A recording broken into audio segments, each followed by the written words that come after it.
सुधांशु जी, कल ही एक सर्वे आया है और उस सर्वे में हिंदुस्तान के सबसे बेहतरीन प्रवक्ताओं में आप नंबर 1 पर हैं। सबसे पहले तो मेरी दिली मुबारकबाद ले लीजिए। और दूसरा ये कि आपने मौलाना अली कादरी साहब को सुना, उन्होंने बहुत तसल्ली बख्श सारी चीज़ें बताई हैं और वो कह रही हैं हमारी शिकायतें हैं, सत्ताधारी पार्टी जो है वो मुसलमानों की शिकायतें नहीं सुन रही है।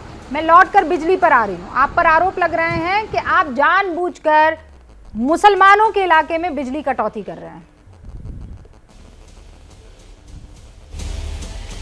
देखिए, मैं एक बात कहना चाहता हूं कि मुस्लिम समाज में एक तबका ऐसा हो गया है जो एक विशेष प्रकार की राजनीति करना चाहता, तो वो हर चीज में ये मेरा इको हो रहा है, जरा ठीक करवा दीजिएगा। ठीक कर लीजिए। जैसे आजकल रूबिका जी, किसी के पास एटीएम कार्ड है, किसी के पास क्रेडिट कार्ड है, किसी के पास ग्रीन कार्ड है। आज पता नहीं क्यों मुस्लिम समाज में एक तबका हो गया जो विक्टिम कार्ड ही अपने पास रखना चाहता है।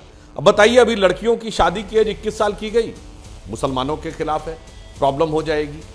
बताइए, उस समय जब वैक्सीन आया, वैक्सीन नहीं लगाना चाहिए, ये मुसलमानों को डैमेज करने के लिए, यहां तक कहा गया कि उनमें इंपोर्टेंसी बढ़ाने के लिए।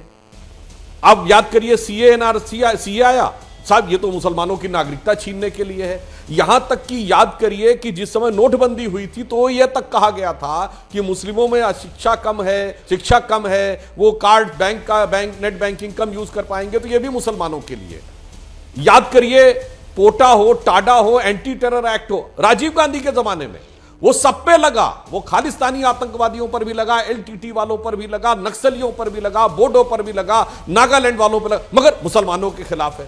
तो साहब, इस पे तो मैं ये कहना चाहूंगा कि अगर आप बिजली पर भी वही नजरिया देखने लगेंगे तो मौलाना साहब, जैसे हम लोगों के यहाँ बहुत बड़े धनवंतरी वैद्य हुए हैं, आपके यहाँ हकीम लुकमान कहे जाते हैं, तो उनके लिए एक लाइन है कि इसमें क्या रखा है देखे है जो तू आन के पास, और बदगुमा वहम की दारू नहीं लुकमान के पास। अब अगर वहम आपके दिमाग में इतना भर गया है कि हर चीज आपको अपने ऊपर नजर आती है, हर चीज अपने ऊपर नजर आती है, तो इसका कोई इलाज नहीं किया जा सकता। बड़ी ईमानदारी की बात है। अच्छा, ये बताइए, रोजा अफ्तार जिस इलाके में हो रहा होता है, कहते हैं दावत के समय बिजली गुल हो गई। ये बताइए रूबिका जी, अगर बिजली किसी इलाके की जाती है तो पूरे ग्रिड की जाती है। ऐसा तो नहीं होता कि 4 मकान में गई और 4 मकान में नहीं गई, ऐसा तो नहीं होता। मोहल्ले के एक हिस्से में गई, दूसरे हिस्से में नहीं गई। इवन शहर का एक पूरा का पूरा इलाका होता है जिसमें चली जाती है, पूरी कॉलोनी या 4-5 कॉलोनियां जो उस ग्रिड से कनेक्टेड होती, वो चली जाती है। दूसरी बात, ज्यादातर बिजली के संकट के समय बिजली शाम के ही समय जाती है, क्योंकि उस समय बिजली का लोड सबसे ज्यादा होता है। अब संयोग की बात है कि शाम के समय ये होता है, शाम के समय कोई भी कार्यक्रम हो रहा होता है तो उस समय हो जाता है। मगर हर एक को मजहबी नजरिए से, चश्मे से देखकर हर चीज में राजनीति करने का प्रयास, ये दुखद है और भारत के विकसित और उत्कृष्ट राष्ट्र बनने के मार्ग में एक बहुत बड़ी बाधा है।